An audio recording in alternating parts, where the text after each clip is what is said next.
selamat pagi.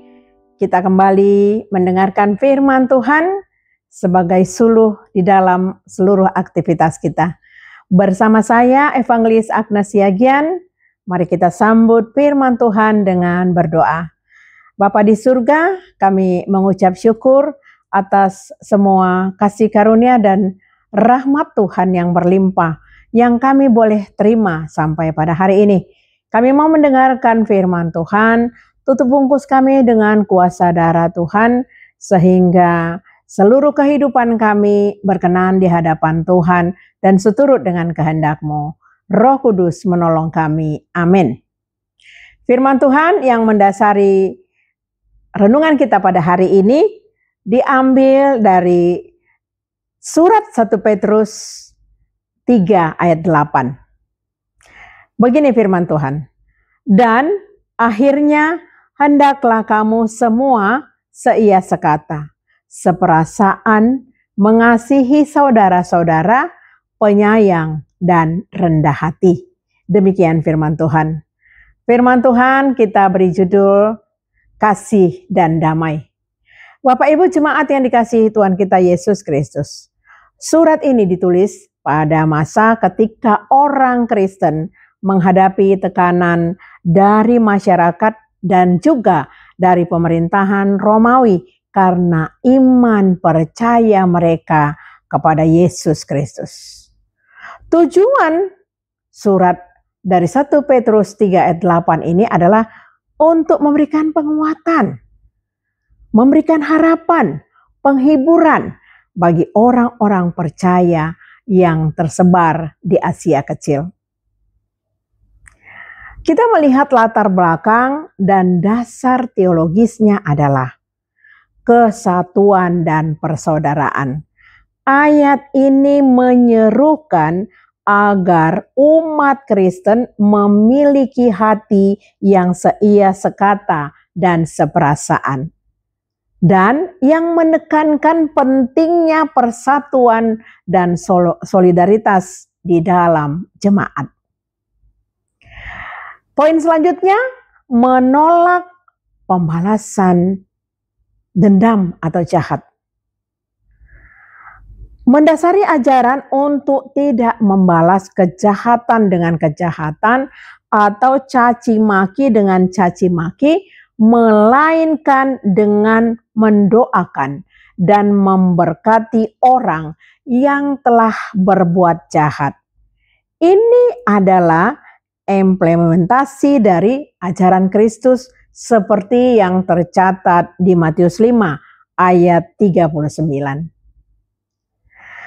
Selanjutnya, keteladanan.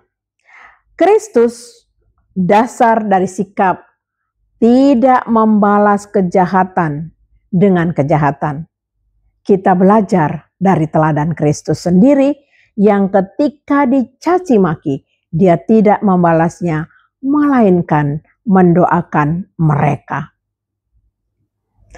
Dan poin selanjutnya adalah panggilan untuk menerima berkat.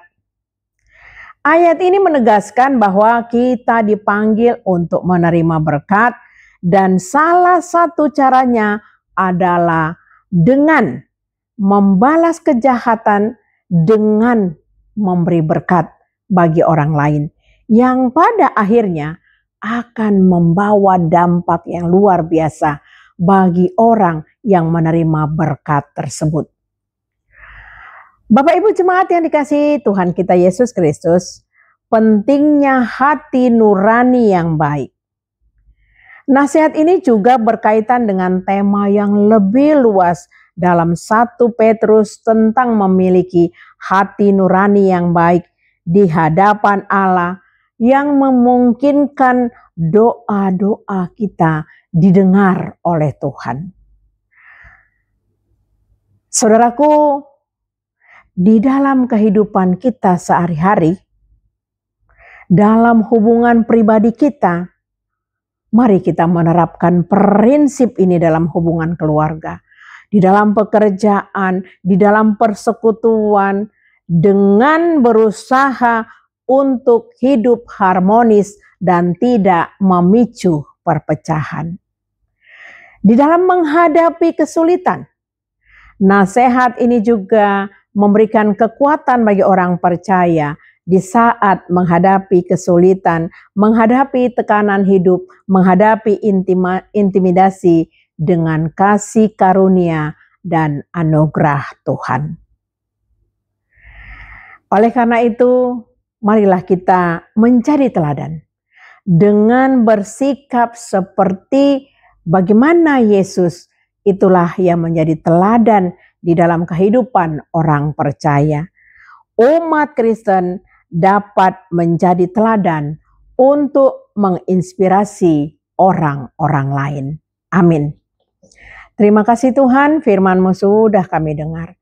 Kami mau berjalan di dalam terang kasih Tuhan. Kami mau menjadi orang-orang yang penuh kasih, seia, sekata, dan senantiasa saling mengasihi, peduli dan empati kepada sesama kami ya Bapa. Terlebih-lebih kepada saudara kami. Satukanlah hati kami ya Bapa, agar hidup kami berkenan di hadapan Tuhan. Berkatilah kami di dalam melakukan aktivitas kami dari pagi sampai malam hari. Di dalam nama anak-Mu Tuhan Yesus Kristus kami berdoa. Amin. Kasih setia dari Tuhan Yesus Kristus dan kasih dari Allah Bapa dan persekutuan dari Roh Kudus kiranya memberkati kita sekalian hari ini sampai selama-lamanya. Amin. Selamat beraktivitas, Tuhan Yesus memberkati.